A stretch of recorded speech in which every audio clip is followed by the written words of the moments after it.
Hi, I'm Chase, and this is my country video presentation. To start, the main argument of the myth of free trade is pretty much that free trade isn't real. It's supposed to be this thing that benefits everyone, every country, no matter who it is, but that's just not the case, and it doesn't exist. It always ends up these rich countries just getting richer. And the rich countries are also kind of hypocrites of sorts.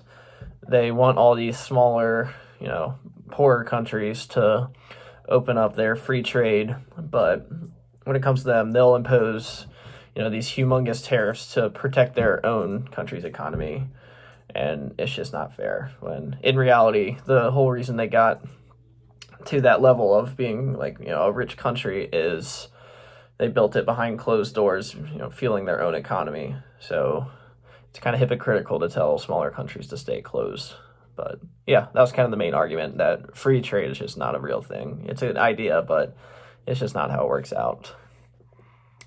One example about who gains and losses, the one that I decided to focus on, was the Cameroon and the onion farmers. So pretty much that whole thing was before free trade. Cameroon was very successful in their onion farming, business. They were pretty successful about it, but then the EU forced them to kind of lower their import barriers of sorts. And by doing this, it opened up the opportunity for other countries to pretty much flood their onion market. Specifically, I think it was the Dutch Dutch onions. They were still able to produce very cheap onions even with the tariffs, and it was kind of unfair because they just flooded the market with their cheap onions, and it kind of made Cameroonian farmers lose out on some jobs. Who gains from this? I have written down that the Dutch farmers definitely were a huge gain of this. They were able to export and produce more onions than they ever could, so they definitely did. And then also EU exporters were also a big winner in this thing. Another winner is the actual consumers in the European Union, and I guess in Cameroon to an extent.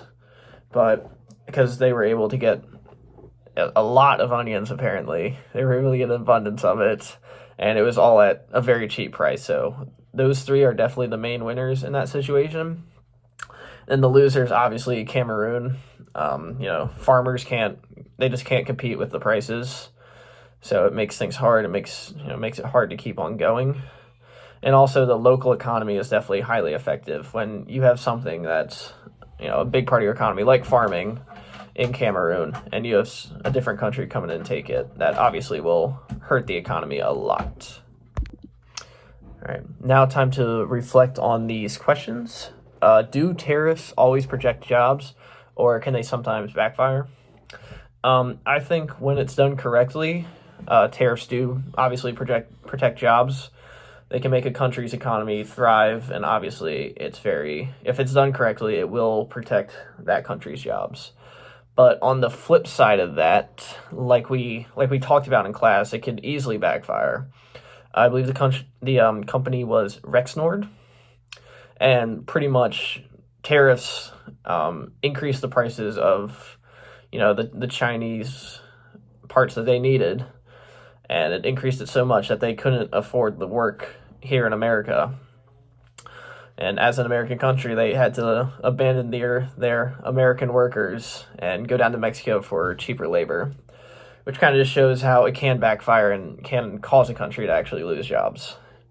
Next question one, is free trade ever truly free? No, it's obviously not truly free. It's very one-sided for the richer countries, the countries that are obviously very established. There's a lot of complex rules that they have kind of imposed conveniently, and it makes it, as I talked before, it's the rich countries always win. They're winning right now, and they're going to keep on winning. It's often a very political thing, too. It doesn't ever really work out for anyone.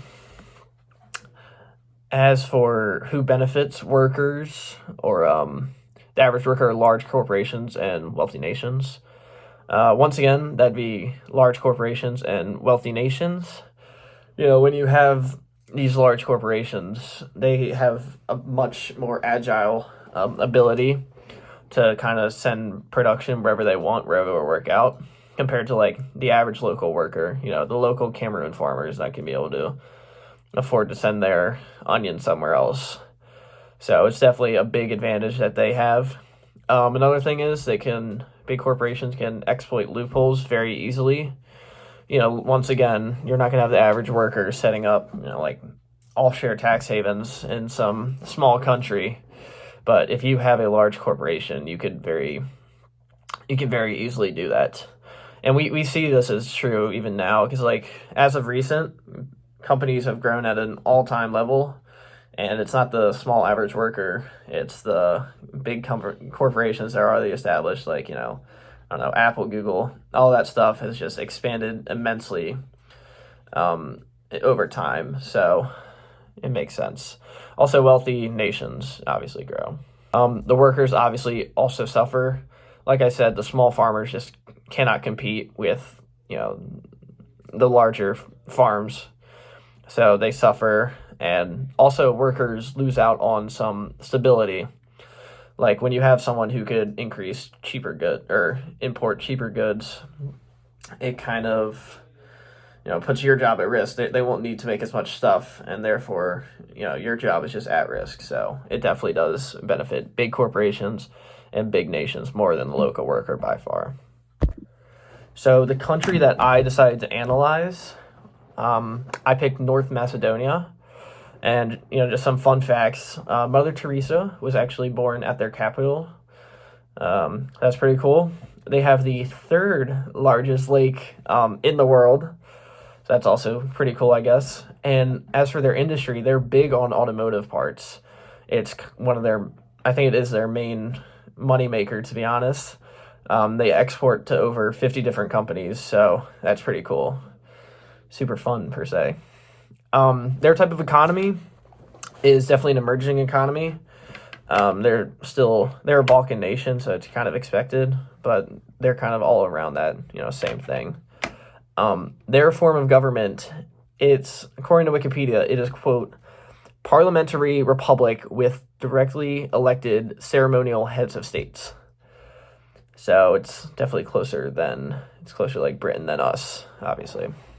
And as for stage of development, they're considered actually upper middle income, which I did not expect, but when you Google it, that's what it says. And they are ranked the 86th on the GNI scale. Would they benefit from free trade from the United States? I definitely think they would benefit a lot. They already make things that the U.S. does purchase. So that's already proof right there that they will benefit. And by doing this, they'll rely a little less on the European Union. And, just being able to diversify their, country's portfolio is always good and always is a key to being successful. And actually, recently, North Macedonia dropped all tariffs or not all, but majority of their tariffs on the United States.